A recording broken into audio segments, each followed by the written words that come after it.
and welcome back to Books, Words and Coffee. I'm Sarah, and today I've got some recommendations for you guys. Today's recommendations are all standalone books, none are in a series, so you don't have to worry about collecting a series, or if you maybe don't like reading series, if that is a thing, then you don't have to worry about it because these are all standalones on their own. But yeah, let's get straight into this because this is going to be a long video and it's going to take me a while to film it, so let's just get this done. So the first video I want to talk about is The Originals by Kat Patrick. The story follows three girls. We have Ella, we have Betsy, and we have Lizzie. And all three girls are completely identical. You would think they are triplets, but in fact they are clones in hiding. They share the life of one teenage girl and take turns leaving the house, but no more than one of the clones can leave the house at the time. It is the rule set by their guardian / mother in the story. But everything changes when Lizzie falls in love with a guy and wants her own independent life. This is what gets the pages going. This is what makes everything change. Now the overall story I really did enjoy. It was very fast paced. It wasn't hard to read at all. I thought the romance in the book was good. The relationship between the girls and their mother could have used a little bit of work. I think I had a few issues with the relationship, but overall I really liked the story. I gave it a 4 stars. I don't think it is for everybody. Some people really did not like the writing of the book. I don't know why exactly, but I heard a lot of things about people saying they didn't like the writing, that it sucked and blah blah. But I think there are people out there who really would enjoy this book, which is why I'm recommending it. I think a lot of people get a lot of enjoyment out of this book. It is a really good book to read if you're coming out of a reading slump. It's not hard, it's quick paced, it's very easy. So if you are stuck in a reading slump, so it's a very good book for you. The second book I would like to recommend for you guys is The Girl on the Train by Paula Hawkins. Now you've probably seen the movie or heard of the movie, but this book is 10 times better than the movie. The movie I was really excited for, but it fell flat. And sadly I do not know where my copy is of The Girl on the Train. I think I gave it to my sister to read, but she never gave it back. I don't know where it is. I have to find it because I loved this book. This book was absolutely amazing. If you don't know what The Girl on the Train is about, The Girl on the Train is about a woman named Rachel who takes the train every day into the city, and every day she passes 2 houses that she pays attention to. The first house has a couple who she doesn't know, but she makes up stories about them and who they are and what she believes their life would be like, and in her eyes their life is absolutely perfect. The second house she passes is her ex-husband and her old house, who her ex-husband and husband's new wife live in with their child. And every time she goes past both of those houses... Hello? Yes, hello! I have a friend. We have a friend! Hello, this is 2 videos you've interrupted today. You cheeky bugger. Sorry about that. But then everything changes and the woman from the first house she sees disappears, and it changes everything. She feels like this responsibility that she has to find out what actually happened, and so she kind of goes on this mini investigation to figure out what happened to this missing woman. It is a good mystery. It's a good thriller. I liked the twist at the end of the story. I sort of figured it out before the end of the book. I wasn't 100% sure on my choice of what would actually happen, but it wasn't super obvious, but it wasn't extremely hard to figure out either. It was a good book. I really enjoyed it, and I highly recommend it. The next book that I have to recommend is Speak by Laurie Halse Anderson.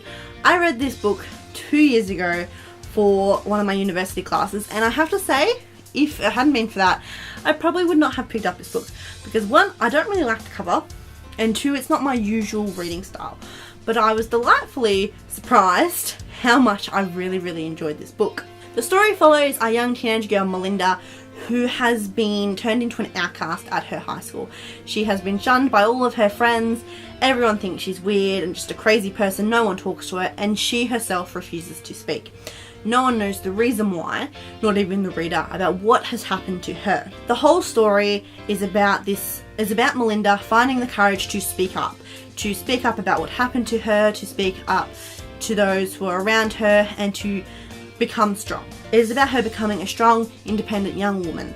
And I think it's a good story for all young women to read, because it's about growing up, it's about finding your own voice, it's about so many things that lots of young women struggle with every single day, and that I do struggle with as well, especially when it comes to like speaking about your own opinions or just speaking up in general if it's in front of a room of people. I think this has some good encouragement for all those little things about overcoming that fear that people won't judge you for your opinion. And if people do, you shouldn't be afraid, even though it's your opinion, you have a right to share it. And I think that gets this message across as well, along with a lot of good other messages, which I can't really bring up without spoiling the end of the book. I did find this book a little bit predictable about when it came to figuring out what happened to Melinda. I picked it up rather quickly, but some people might not. I found it a very easy read. I got through it. I had it over a month to read it, but I finished it within 2 weeks. And when we were discussing in class, I found it hard to discuss because I knew lots of things, like I knew what was going to happen, whereas a lot of people in my class hadn't read past certain points because we had goals each week in which we had to read it. But it's just a really, really fun, well, not fun, but it's an easy read, it's an interesting read. It gets you thinking. It's just really, really, really well written, and I highly, highly, highly recommend. The next book that I wish to recommend is Horns by Joe Hill. This was also made a movie. I have the movie cover copy. Sadly, again, another book turned into a movie that failed epically. Horns follows Ignatius Parrish, or Ig Parrish as he is called in the book, as he tries to recollect the events of a night that he cannot remember, as he was completely, he got completely wasted and woke up with no memory of the night before. All he knows is that the girlfriend, his love of his life, was murdered, and everyone in the town he lives in thinks it was him. Nobody, not even his own family, believes that he is innocent. And the whole book is about him proving that his innocence and finding out what actually happened to his girlfriend, while also having to deal with the fact he's got horns growing at the top of his head and he seems to have these weird new abilities. If you do not know, Joe Hill is actually Stephen King's son, and without even knowing that he is Stephen King's son, I think he did an absolutely fantastic job of writing Horns. Horns is not his only book. He has a couple of other books. I have another book of his waiting in my TBR pile to be read, but reading it, I do not look at it and go, oh yeah, he's definitely related to Stephen King. He has a spooky writing that's all his own. It's definitely similar in genre style to Stephen King's writing, but Joe Hill is a fantastic, unique writer all on his own. He has his own style, his own way of writing things, and a really, really good way of making things just, even normal, seem extremely weird and creepy, but in a good way. It was just, some of the imagery in this book is absolutely amazing. This book, the story is just wonderful. Again, I didn't pick up what was going to happen until very near the end when it was kind of revealed. I like stories that are hard for me to figure out, because when I find, like, especially even like movies and TV shows, when you work out straight away what's going on, it's not enjoyable. You don't have that fun ability to trying to figure out who's guilty or who did something or who the bad guy is, like trying to work out all those things. I find fun, so when a story like this doesn't straight away give you the answer, it's a really, really good book for me. Next book I would like to recommend is actually a movie turned into a book.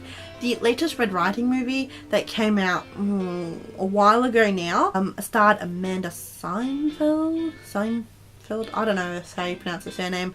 She was blonde in it, but this is the book version of the movie. I've only read it once or twice, but I find it's a really, really good book. Surprisingly, because I've read a couple of movies or TV shows that have been written or turned into books, and I have to say a lot of them disappointed me, but I was thoroughly surprised with this one and found it an extremely good read. If you do not know the storyline of the movie or the book, it is about a girl named Valerie whose sister is killed by the werewolf that haunts or stalks and lives in the forest around her town. After the death of her sister, a wolf hunter is summoned to the town, and they plan on a way to try and hunt down and find out who the wolf really is and capture them and kill them. But obviously it goes unexpectedly, and it's a complete, to me, It wasn't shocking when I read the movie, and also because I knew what happened in the book, it wasn't shocking again. But I think if you hadn't read the movie and you hadn't read the book, you probably wouldn't work out who the wolf was until it's revealed near the end. I think it's a really good plot twist, really good characters, really good descriptions. It's just a neat, I didn't find it difficult to read, it was fun, but it's just a good, easy book. And I think if you haven't watched the movie, or if you have watched the movie, it's still a fun book to read. It's a new Red Riding Hood twist, and I love the original story of Red Riding Hood in general. Going to grandmother's house, blah blah blah blah, and it's got all the elements from that I still love. The red cape, going to visit grandma in the woods, meeting the wolf, all those type of things. It's got a unique twist on all of those things, which I love and really did enjoy. So my next book is The Bazaar of Bad Dreams by Stephen King. Now this is not just one story, it is a collection of short stories written by Stephen King, and it is absolutely fantastic. My favourite of them all is the very first short story in the actual collection, called Mile 81. It is about a possessed car, pretty much, that eats people. That is the basic thing, the basic storyline of it, and it's interesting. And I was so intrigued by reading it that it made me just want to keep reading all these creepy short stories. I love Stephen King, I love his work.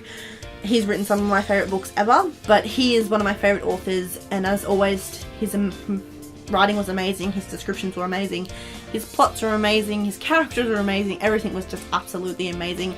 This is one of my favourite short story collections of all time, because they all have his small, twisted, creepy mind exploded on every page. It's absolutely amazing, and I'm just love it. And the cover, this version, like this cover, I think is really pretty. And the next book is The Replacement by Brenna Yonovov.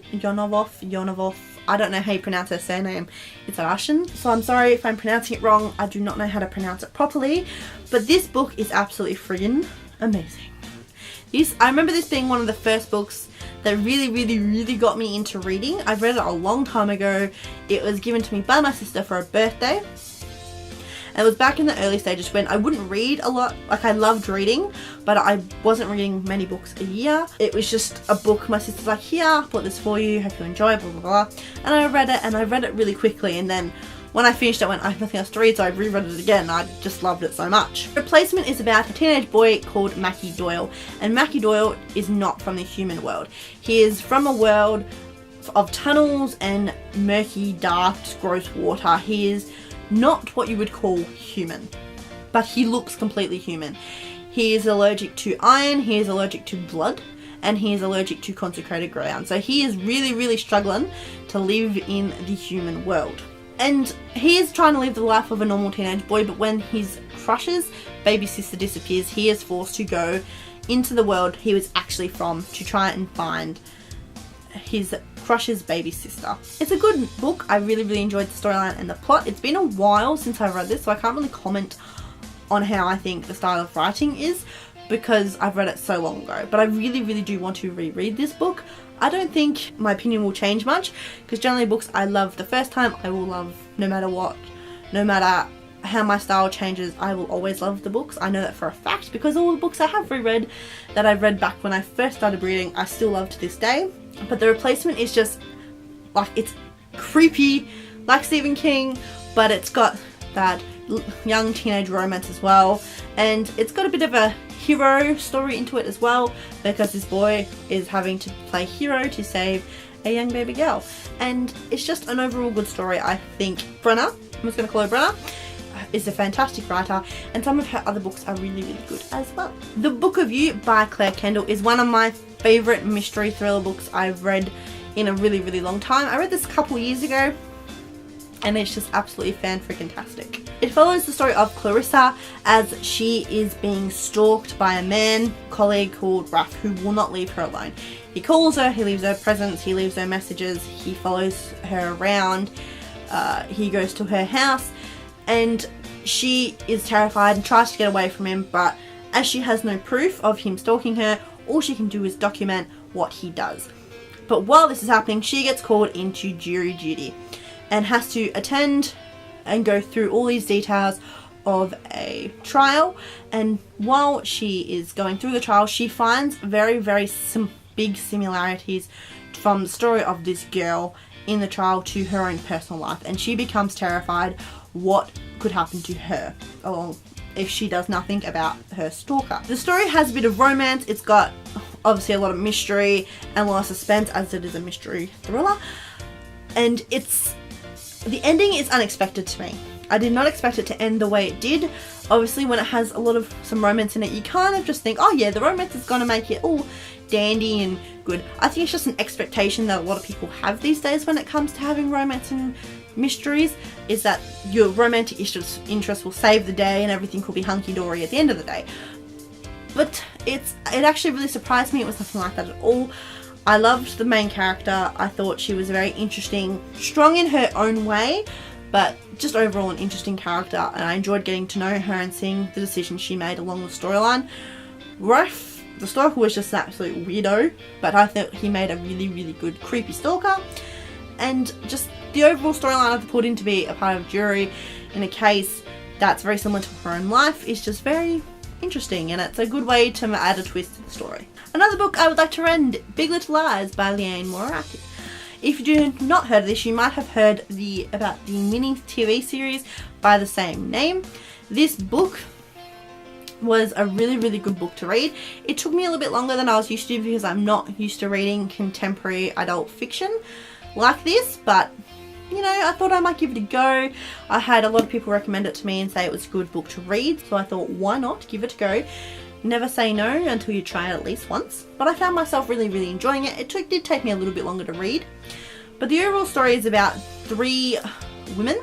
You have Madeline, who is a mother of 2 girls, and both the girls have 2 different fathers. And she is at a crossroads in her life where she doesn't really know what to do with herself. She is a mother, but her girls are growing up and soon both of them won't need her, and she doesn't know what to do with herself. You have Celeste, who is the mother of twin boys, but she is having a lot of trouble in her marriage, which she is having to figure out. And then you have Jane, who is the new one to move into town with her young son, and she is running from her own past while trying to find and work out a new future for her and her own son. The overall story is written wonderfully, and I really enjoyed the characters, the plot twist. I did not see it come at the end. It actually surprised me, which I was really, really glad about because I love surprises, as I said before, but this was just overall fantastic. The last book I'm going to recommend is The Shadow of the Vampire by Megan Hatfield. This book I was given a long time ago but didn't read for a while because I kind of went out of a vampire phase, but now I'm not really bothered by vampire books anymore. It's just something I just happen to read. But this story has not only vampires, but it's got dragons. It's an interesting combination, but I thoroughly enjoyed the combination and think it's not something you see very often, so it's unique on its own, which I find very interesting. The story follows vampire princess Alexia, I think is how you say her name, and how she ends up falling in love with the enemy. It's a bit of a Romeo and Juliet story, but she falls in love with the enemy prince, Declan Black, who is in fact a dragon, and she is sent to torture Declan for information. They fight against their attraction, but maybe they don't know what's ahead for them. All they know is that there's this massive attraction between them, and it really can't be. But what will happen? You never know. A romantic story. It certainly wasn't something I would have normally read, but you know, interesting twist.